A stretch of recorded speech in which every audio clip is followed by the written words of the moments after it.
నమస్తే, నేను మీ కుప్ప పద్మిని. ఇన్నాళ్ళు మీ సపోర్ట్ ని నాకు అందిస్తూ, మీ ప్రేమని నాకు అందిస్తున్న ప్రతి ఒక్కరికి కృతజ్ఞతలు. ఇప్పుడు చూడబోతున్న ఈ వీడియో కూడా ఖచ్చితంగా మీకు ఉపయోగపడుతుంది. లైక్, షేర్ అండ్ సబ్స్క్రైబ్ చేసి మీ ఇష్టాన్ని అలాగే మీ సపోర్ట్ ని నాకు అందించండి. అలాగే ఈ వీడియో పట్ల మీ అభిప్రాయాన్ని కమెంట్ సెక్షన్ లో కమెంట్ చేసి నాకు తెలియజేయండి. నమస్తే. Welcome to our channel. నేను పద్మిని. ప్రస్తుతంతో పాటు ప్రముఖ ఆధ్యాత్మికవేత్త, వాస్తు జ్యోతిష పండితులు, లలిత ఉపాసకులు, వాస్తు జ్యోతిష శిక్షణ నిపుణులు బ్రహ్మశ్రీ నానాజీ పట్నాయక్ గారు మనతో పాటు ఉన్నారు. మాట్లాడదాం. సార్ నమస్తే. సార్ సార్, చాలా మంది కంప్లైంట్ ఏంటి అంటే, మాకు డేట్ ఆఫ్ బర్త్ లేదండి, టైమ్ ఆఫ్ బర్త్ లేదు, కరెక్ట్ గా తెలియదు, ఉంది కానీ అది కరెక్టో కాదో అన్న సంశయం ఉంది, ఇట్లా చెప్తూ ఉంటారు కదా. అయితే రకరకాల అంటే జాతక చక్రం లేని వాళ్ళకి రకరకాల పద్ధతుల్ని అనుసరించి ప్రెడిక్షన్స్ అనేది అందిస్తుంటారు. ప్రశ్న లగ్నం ఒకటైతే ఇంకేమైనా ఉన్నాయా పద్ధతులు? మీరైతే దేన్ని అనుసరిస్తారు సార్? అంటే ఒకటండి, ఇప్పుడు వాళ్ళ జాతకం లేదు, వాళ్ళు ఎప్పుడో పుట్టారు, అప్పట్లో ఒక 50 ఏళ్ళ క్రితం రాయలేదు అనుకో, వాళ్ళ పిల్లల జాతకం తీసుకొని అందులో నుంచి మనం కొంత ముందుకు వెళ్ళొచ్చు. ఇప్పుడు తండ్రి లేదా తల్లి గురించి తెలుసుకుందాం అనుకుంటున్నారు. ఉదాహరణ, ఇతని తండ్రిది తల్లిది లేదు, బట్ ఈ పిల్లడి జాతకం ఉంది. వాళ్ళు ఫస్ట్ సంతానం తీసుకుంటాం.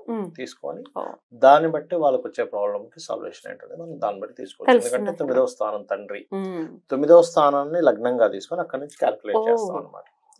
తల్లి 4వ స్థానం నుంచి, సహోదరుడు 3వ స్థానం నుంచి, ఆ రకంగా ఉంటుంది. అట్లా ఇంకా రెండవది, అసలు వాళ్ళకి అసలు జాతకమే రాయలేదు, అసలు పర్టికులర్ గా పర్సనే వచ్చాడు, ఇంకా పెళ్లి అవ్వలేదు, పిల్లలు లేరు, ఎవరు లేరు, అప్పుడు ప్రశ్న అంటాం. అంటే వాళ్ళు వచ్చిన సమయాన్ని బట్టి మనం అప్పుడుండే లగ్నాన్ని తీసుకుని దాని గురించి క్యాలిక్యులేషన్ చేసి కొన్ని ప్రశ్నలు వేస్తాం ఫస్ట్. అంటే వాళ్ళు వచ్చినటువంటి వాళ్ళు అడుగుతున్నటువంటిది ఏదైతే ఉందో, వాళ్ళు వచ్చిన సమయం ఏదైతే ఉందో మ్యాచ్ అవుతుందా లేదా. అంటే 2-3 క్వశ్చన్స్. అంటే అట్లాగా, బాబు నీకు ఈ సంవత్సరంలో ఇది జరిగిందా, ఈ ప్రశ్నకి మ్యాచ్ అవుతుందా లేదా చూస్తాం. ఎస్ అవునండి, నాకు పలానా సంవత్సరంలో నేను ఇబ్బంది పడ్డాను, ఫైన్. లేదా నీకు ఎడ్యుకేషన్ బ్రేక్ అవ్వడం, ఇట్లా కొన్ని ఉంటాయి అనమాట. ఫర్ ఎగ్జాంపుల్ చెప్పండి సార్. ఇప్పుడు ఆయన అడిగిన ప్రశ్న ఏ కుజహోరలోనో అడిగారు. అదే పోనీ కుజ లగ్నం, అంటే వృశ్చిక లగ్నం కానీ మేష లగ్నంలో కానీ అడిగారు. అప్పుడు ఎట్లాంటి డౌట్స్ తో వాళ్ళు వచ్చినారు? ఇప్పుడున్న ప్రశ్న తీసుకుందాం. బహుశా ఇప్పుడు వృశ్చికంలో అడిగారు అనుకున్నాం. ఇప్పుడు కుజుడు ఎక్కడ ఉన్నాడు? నీచంలో ఉన్నాడు. నీచంలో ఉన్నాడు. అప్పుడు ఫస్ట్ అడగాల్సిన ప్రశ్న ఏమిటి? బాబు, నువ్వు హైయర్ ఎడ్యుకేషన్ కి వెళ్దాం అనుకుని మిస్ అయింది కదా, బికాస్ ఆఫ్ 9,000 హైయర్ ఎడ్యుకేషన్. అలాగే మీ తల్లిదండ్రులు ఇద్దరు కూడా బాగా ఇబ్బంది పడ్డారు. ఎందుకు అంటే లగ్నం నుంచి 4వ స్థానంలో శని ఉన్నాడు, భాగ్యంలో కుజుడు ఉన్నాడు. అంటే తల్లిదండ్రి కారక స్థానాలు 2 పాపగ్రహాలతో స్ట్రెస్ అయి ఉన్నాయి. అవునండి, మా మదర్ అండ్ ఫాదర్ చాలా ఇబ్బంది పడ్డారు లైఫ్ లో అని చెప్తాడు. అవుతాయి, 100% అవుతాయి మ్యాచ్, అందులో డౌట్ ఏం లేదు. ఒకటేనండి, శాస్త్రం 100% ఉంది, మనం చూడడంలో ఎక్కడో తప్పిదం జరుగుతుంది. శాస్త్రజ్ఞుడు కరెక్ట్ గా చూస్తాడు. అండ్ అలాగే ఇది హోరా ఉంటుంది. మళ్ళీ హోరా అంటే ఇప్పుడున్న హోరాని బట్టి క్యాలిక్యులేట్ చేసుకొని చెప్తాం.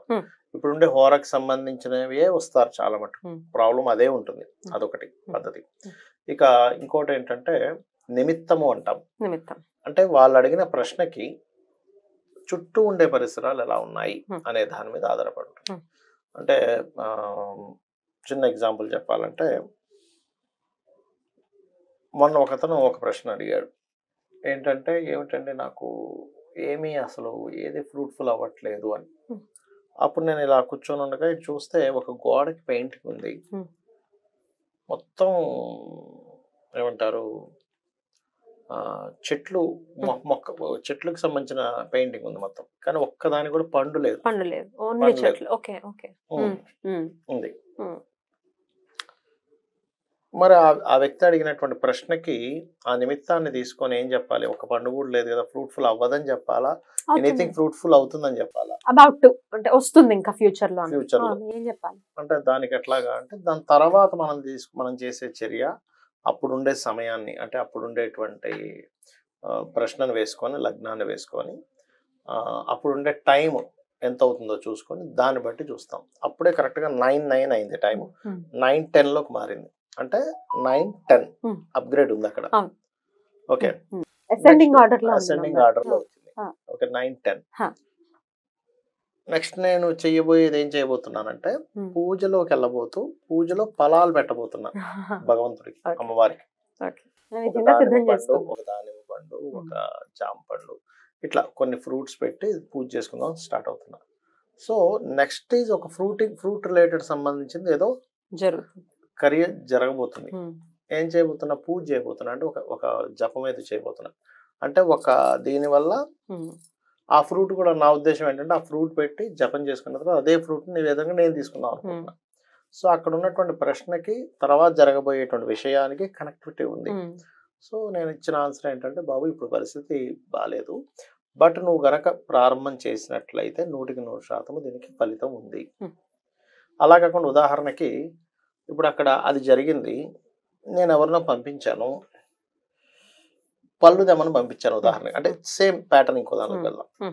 అతను ఫోన్ చేశాడు, మా అబ్బాయిని ఎవరినో పంపించాను, అరే దేవుడికి నైవేద్యం పెట్టాలి, నేను పొద్దున్న తెచ్చుకోవడం మర్చిపోయాను, ఇంటి నుంచి వచ్చేటప్పుడు వెళ్ళి తీసుకురా అని పంపించాను. వాడు వెనక్కి వచ్చేసాడు, నాన్నగారు లేవు, షాప్ బంద్ అయిపోయిందని వచ్చాడు. దాన్ని అంతే లేదు, అయితే ఫ్రూట్ఫుల్ అయ్యే పరిస్థితి ఇప్పట్లో లేదు. అట్లా నిమిత్తాన్ని వాడి చెప్తాను. బట్ దీనికి చాలా బ్రెయిన్ ని వాడాలి. అంటే చాలా ఇది నిమిత్తం ఎప్పుడు మన మీద పనిచేస్తుంది అంటే, ప్రకృతితో ప్యూర్ గా ఉంటే పనిచేస్తుంది. ప్యూర్ గా ఉండడం అంటే హార్ట్ఫుల్ గా ప్యూర్ గా ఉండాలి, ఆలోచన విధానంలో ప్యూర్ గా ఉండాలి.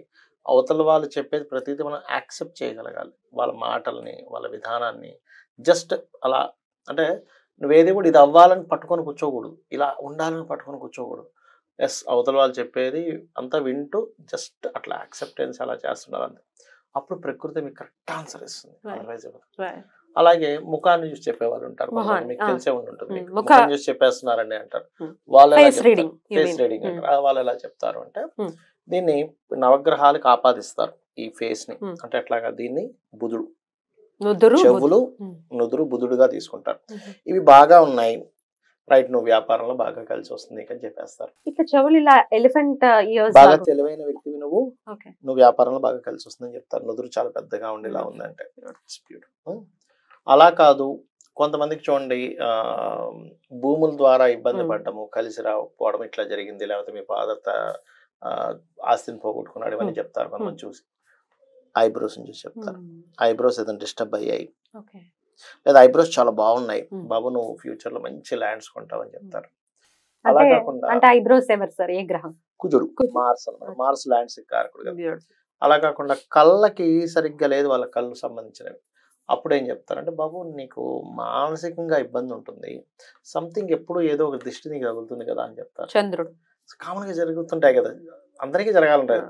అవును సార్, నాకు ప్రతిదీ దృష్టి జరుగుతుందండి అంటారు. ఎందుకంటే సన్ అండ్ మూన్, కళ్ళ కుడి కన్ను సన్ను, ఎడం కన్ను మూన్. మెల్లగానే ఉంటుంది కదా సార్, మెల్లకన్ను ఉంటుంది. మెల్లకన్ను ఉన్నప్పుడు ఏంటంటే వాళ్ళకి ఆకస్మికంగా కొన్ని లైఫ్ లో కొన్ని కలిసి వస్తాయని చెప్పారు. Good sign, good sign, right. అట్లాగే కొంతమందికి బుగ్గలు చాలా బాగున్నాయి అంటే వాళ్ళకి చెప్పేది ఏం చెప్తారంటే, ఫేస్ రీడింగ్ చేసేవాళ్ళు, దిస్ ఇస్ ద వీనస్, అంటే వీనస్ బాగున్నాడు, వాళ్ళ చాట్లో వీనస్ బాగుంటేనే బుగ్గలు బాగుంటాయి, సింపుల్. అప్పుడు ఏం చెప్తారంటే, బాబు నువ్వు ఖచ్చితంగా ఇప్పుడు ఎన్ని కష్టాలు పడుతున్నా నువ్వు లైఫ్ లో ఒక లగ్జరీ లైఫ్ అనుభవిస్తావు అని చెప్తారు. అంటే ప్రతి ఒక్కరికి ఒక ఇది ఇవ్వాలి కదా అక్కడ, సంథింగ్ అట్రాక్టివ్ ఉంటుంది. అట్లాగే ముక్కు అంటే జూపిటర్, అంటే నీకు ఒక మంచి గురువు దొరుకుతాడు, నువ్వు ఆధ్యాత్మికంగా బాగా ఎదుగుతావు ముక్కును చూసి. అలాగే నువ్వు ఒక మంచి గైడర్, నువ్వు నీ వల్ల ఒక మంచి కొంతమందికి మంచి జరగనుంది, ఇట్లా చెప్తారు. ముక్కు పాడైంది ఉదాహరణకి, వాళ్ళకి సంథింగ్ ఏదో ఘాటు పడింది, సంథింగ్ బండం అంటే చెప్తున్నా, బండ ముక్కు కాదు అంటే చెప్తున్నా. రెండు రకాలు ఉంటుంది ఇక్కడ. బండ ముక్కు, పెద్ద ముక్కు ఉంటే సమ్ టైమ్స్ వాళ్ళు పెద్ద కోటీశ్వరులు కూడా అవుతారు. అంటే ప్రామినెంట్ గా ముక్కే కనబడుతుంది, ఏంటంటే కొంచెం సూదిగా కూడా ఉండాలి, అంటే అప్పుడు ఇంకా బాగా ఇది అవుతారు. ఒక్కొక్కసారి కొన్ని మొహాల్లో ముక్కే ప్రధానంగా కనబడుతుంది. అట్లా అంటే జూపిటర్ సాయం గా తీసుకొని, ఇప్పుడు ముక్కు పాడైంది సంథింగ్, అప్పుడు వాళ్ళు కొన్ని అంటే పూర్వజన్మల్లో దానికి ముఖాన్ని చూసి చెప్పేవాళ్ళు ఏం చెప్తారంటే దేవతా శాపం ఉందని చెప్తారు. బికాస్ ఆఫ్ జూపిటర్ ఇస్ దేవతా సంబంధించిన విషయాలు చెప్పేది. అలా ఒక్కొక్కటి, ఇప్పుడు నోరు ఉంది, పెదాలు ఉన్నాయి, పెదాల యొక్క దీన్ని బట్టి వీళ్ళకి కాలం ఎలా కలిసి రాబోతుంది అనే దాని మీద ఉంటుంది. ఏ గ్రహాన్ని? రాహు గ్రహం. అండ్ హెయిర్ ని బట్టి కేతువుని శనిని క్యాలిక్యులేట్ చేస్తారు. అట్లా హెయిర్ మాటిమాటికి ఊడిపోతుంది, వీళ్ళ హెయిర్ అంత హెల్దీగా లేదు అంటే సంథింగ్ వీళ్ళు మెంటల్లీ డిస్టర్బ్ ఉన్నారని, లేకపోతే ఇంకా తెలుసుకోవాల్సినంత తెలుసుకోలేకపోతున్నారు, ఇట్లా కొన్ని ఉంటాయి. గడ్డం సాటర్న్, అంటే వీళ్ళ కర్మ మంచి కర్మలు చేశారా లేదా, వీళ్ళ కర్మ ఎట్లా ఉంది, వీళ్ళ కర్మ బాగుంది, గడ్డం మంచి గడ్డం ఉంటుంది. అంటే బయట ఉండే హెయిర్ అని కాదు, గడ్డం చిన్ చిన్న ఏదైతే ఉందో అది వాళ్ళ సాటర్న్ ని ఇది చూస్తుంది. సార్ కొంతమందికి చిన్ కి సొట్టు ఉంటుంది, చాలా అందంగా ఉంటారు వాళ్ళు యాక్చువల్గా. అదే డిఫెక్ట్ వీనస్ అండ్ సాటర్న్ కలయిక ఉందని అర్థం అన్నమాట. ఇప్పుడు పవన్ కళ్యాణ్ గారికి ఇక్కడ సొట్టు ఉంటుంది, వీనస్ అండ్ సాటర్న్ కలయిక అది చాలా అందంగా కూడా ఉంటుంది. అందంగా ఉంటుంది. సో అట్లా డింపుల్స్ అది కూడా డిఫెక్ట్ యాక్చువల్గా. డిఫెక్ట్ అని కాదు, అది ఒక అందం.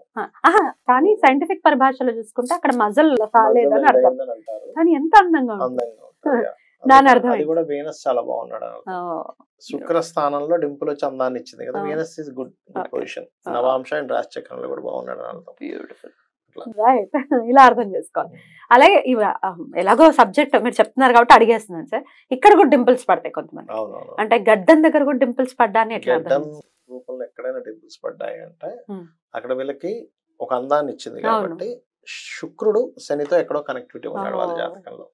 అలా చూసుకోండి. అట్లా తీసుకొని ఆ పర్టికులర్ అంశాన్ని ఆ రోజు ఉన్న వారాన్ని వాళ్ళు వచ్చిన సమయాన్ని ముఖాన్ని చూసి క్యాలిక్యులేట్ చేసి చెప్తారు. అప్పుడు చెప్తారు. అది చాలా పెద్ద సబ్జెక్ట్. నేను అందులో పెద్ద అంటే కొంతవరకే తెలుసుకున్నాను, బట్ నేను తెలుసుకున్నంత ఆస్ట్రాలజీ వాస్తాయి. బట్ రిలేట్ చేసుకుంటూ వెళ్తే మీకు ఆన్సర్ మాత్రం ఖచ్చితంగా దొరుకుతుంది. చాలా అద్భుతంగా వివరించారు సార్. ఇన్ని ప్రత్యామ్నాయాలు ఉన్నాయి, టెన్షన్ పడిపోతుంటారు. డేట్ టైం పర్ఫెక్ట్ గా ఉండాలి, లేదు లేదు లేదు అని ఒక ఎంత బాధపడుతూ ఉంటారు. లేదు ఇంకా బోల్డ్ అని ఉన్నాయి ప్రత్యామ్నాయాలు. ఒకటే ఇక్కడ ఏంటంటే మన జాతకం ఇలా ఉంది, ఈ ఇబ్బంది పడుతున్నాను, లేకపోతే నేను ఈ పని చేశాను ఈ ఇబ్బంది పడుతున్నాను, లేకపోతే ఈ డెసిషన్ తీసుకుని ఇబ్బంది పడుతున్నాను అనేది ప్రతి ఒక్కరికి ఒక లైఫ్ లో ఒక జర్నీ వెళ్తూ ఉంటుంది. కానీ మీరు ఎక్కడ ఉన్న లైఫ్ లో ఒకటే అర్థం చేసుకోవాలి, నేను ధర్మంగా ఉంటూ అమ్మవారిని పట్టుకొని నేను ముందుకు వెళ్తాను, నాకు ఇంక తిరుగులేదని మైండ్ లో ఫిక్స్ అవ్వాలి ఫస్ట్. అది గనక ఫిక్స్ అవ్వగలిగితే మిమ్మల్ని ఎవరు ఆపలేరు ఈ ప్రపంచంలో, ఎవరు ఆపలేరు. అది ఎట్లా అంటే అది బయటకి కాదు, సబ్ కాన్షియస్ గా అది ఎంత నమ్మకం ఉండాలంటే భగవంతుడి మీద. ఎగ్జాంపుల్ పూజ చేస్తున్నాం అనుకోండి, అగరబత్తులు ఘనం అయిపోయాయి, వెంటనే అగరబత్తి చల్లని భగవంతుడు అక్కడ ఉన్నాడు, అయ్యో ఏంటి ఆవిడ అతనికి అమ్మవారికి ధూపం అంటే ఇది ఉండాలి, ఉన్నాడు అని త్రికరణ శుద్ధిగా నమ్మాలి. ఉన్నాడు అంటే నమ్మడం ఒక ఉన్నాడండి. విచిత్రం ఏంటంటే మీరు కూర్చోగానే వెంటనే వస్తాడు ఆయన కూడా. మీరు కూర్చుంటాడు కదా పూజ గది కోసం, పూజలో కూర్చుంటారు కదా, శుక్లాం భరధరం అనగానే విఘ్నేశ్వరుడు ఫస్ట్ వచ్చేస్తాడు. అయ్యా నన్ను పిలిచాడు వస్తాడు. దాని తర్వాత మీరు ఒక్కొక్క దేవతని వస్తే వాళ్ళు వస్తారు, వాళ్ళు అందరికీ వస్తారు. ఈ విచిత్రం ఏంటంటే చిన్న పిల్లడు బొమ్మలాటలాగా ఒక విఘ్నేశ్వరుడు బొమ్మ పెట్టుకొని శుక్లాం భరధరం అక్కడికి వస్తాడు. అది నిజం. అది వినడానికి ఎంత బ్యూటిఫుల్ గా అనిపిస్తుంది. అది ఆయన కరుణ. మంత్రంతో సంబంధం ఉంటుంది, పిలుపుతో సంబంధం ఉంటుంది. అలా రాకపోతే అది భగవంతుడు అవ్వడు. అంతే అంతే అంతే. కాకపోతే మరి వస్తే మరి నా కోరిక వెంటనే తీరాలి కదా అంటే అది మీ కర్మను బట్టి మీకుండేటువంటి పుణ్యాన్ని. స్వామి వస్తాడు అంటే అసలు అది ఎంత బ్యూటిఫుల్ థింగ్. అది అద్భుతం సార్, చాలా బ్యూటిఫుల్ గా ఎక్స్ప్లెయిన్ చేశారు. Thank you so much sir. నమస్తే. శ్రీమాత్రే నమః.